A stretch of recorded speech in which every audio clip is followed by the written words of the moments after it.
Men sizga 100 ming so'm beraman agar hozir o'rgatgan formuladan keyin ham ingliz tilida gapira olasiz. Bu formula ingliz tilida istalgan gap tuzish formulasiga mos keladi. Diqqat bilan qarang. Bu ingliz tilida word order, ya'ni gapda so'zlar tartibi formulasidir. Ingliz tilida gap boshida har doim who so'rog'iga javob beruvchi so'zlar keladi. Ana undan keyin what so'rog'iga javob beruvchi so'zlar, ya'ni kim nima qildi.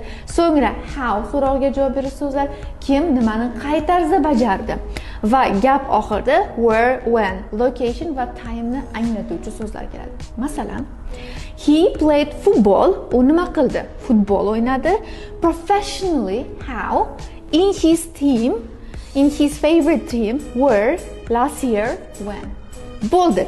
Shu formulani bilsangiz, shunaqa tartibda istalgancha ingliz tilida gap tuzishingiz mumkin.